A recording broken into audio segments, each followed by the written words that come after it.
Hello, welcome back. This is the West Ham United Career Mode, episode number 3, and you're joining us at a crucial point. The club called an emergency press conference for this morning. We understand they're going to be unveiling the new West Ham United manager. It's been a busy few days. More managers have thrown their hat into the ring. No one's sure at this moment in time who will be walking out to become the new West Ham United manager. Many bookies are saying Tuchel has increased his odds and they have him set at 3-1, but the vast majority are saying Pochettino is 2-1 favourite to become the new West Ham United manager. But a lot has happened and I think it's time for you to catch up.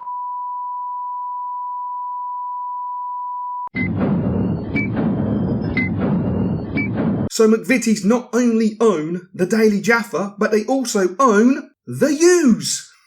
See what I done there? A brilliant title for a newspaper. It is Wednesday, October the 19th, Volume 1, priced at the competitive £1.25. Agbon Lahore looks like he's picking on Klopp. But the main headline, of course, is Bonaparty leaves the U's by mutual consent. It appears West Ham have a big decision to make. Two managers have added themselves to the race to become the next West Ham United manager after Moyes made the choice to step away. The managers entering the race are ex-player Gabriel Gabs Haju and Real Madrid manager, assistant manager that is, John Locke, who served West Ham United as manager for 7 years. The bookies have been scrambling over the odds, with the ex-West Ham cult legend Filippo Bonaparty removing himself from a very successful stint with Colchester United. Reports coming from the club is that Bonaparty paid Colchester United $5.75 million to be released from his new contract, which he signed last June. West Ham were thought to be entering the final negotiations with Pochettino, though Tuchel is well liked behind the boardroom doors, but the West Ham fans will be screaming to see Locke back in charge as he brought such great success. It is clear that Gabs and Locke will be favourites from the fans, but what about Filippo? Will he enter the mixer? We've been waiting for 30 minutes. For some reason, there's been a delay in the unveiling of the manager. We're not sure if this is stalling tactics by West Ham, but as you know, favourite to take over from Moyes is Pochettino at 2-1. Tuchel was an outsider at 7-1. Locke was 3-1, same as Gabs at 3-1, and they had Filippo Bonaparty at 4-1. We're expecting it to be Pochettino. We haven't had any word that he's actually arrived at the club, but we do know someone is in the building and we are just waiting. It looks like there's movement. Who will it be? It's the Italian talisman. It is Filippo Bonaparty. The ex-player for West Ham is now the West Ham United manager. So when David handed in his notice essentially, or made the club aware, the club came to me. And to be honest with you, it was an absolute no-brainer of a decision. To be able to play for the football club that I represented as a player for so many years is just an opportunity I could not pass up. I did have a fantastic conversation with the old Gaffer, just to understand what is expected from me, what the fans will expect, the pressures of the job. And it's something that I can't wait to take on my shoulders. I can't wait to get started. I can't wait to hopefully lead the lads to some glory. I want to get us up that Premier League. I want to do well in cup competitions, especially in Europe. I want to keep us in and amongst Europe. That is the dream. That is what I'm here to do as a manager. But it's got to be said, one of the major things that I do love about coming to a Premier League club is they have an EAMS, an electronic arts management system. And it is absolutely superb. It's a time saver. It's so fluent. It gives me such more information. I can have scout reports, player reports just given to me, uploaded. I don't have to wait for emails, phone calls, text messages. It's absolutely fantastic. And while I was talking to the old Gaffer, who we all know is at Real Madrid, he mentioned that they were having a little pork pie at our boy, Elliot Bourne. So I thought, well, I better jump onto the old database, have a little snout, see what the young man is like. And he is looking fantastic, developing really well. 17 years old, centre forward. We're going to have a little play with him. We want to improve him. What I can do from this database is I choose what I want him to do. This will now go to my coaches, my backroom staff, and now adapt his training to suit this, which is absolutely fantastic. It's a fluent system, and you can change on the fly. It's brilliant. And that's something that's needed in this game, in this modern era of football. Some of these young men aren't going to be able to make the grade. The reports aren't looking too fantastic. We do have Chi Young-hung from China, who's looking all right, not too bad. I think he needs some development, which again, with the fluency of this system, we can just do at a touch of a button, which is just fantastic. We can dictate how we're going to do his training. And this is great for the youth coaches.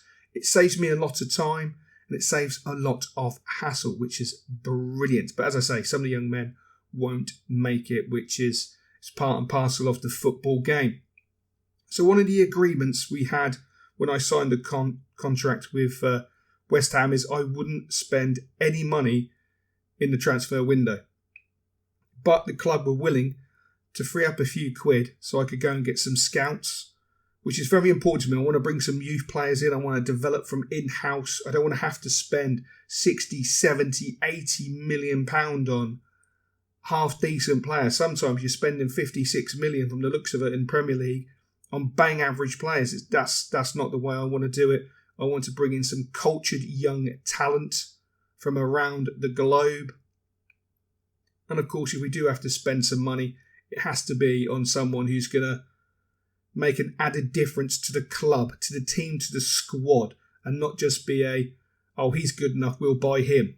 It's not going to work that way. We can't do that.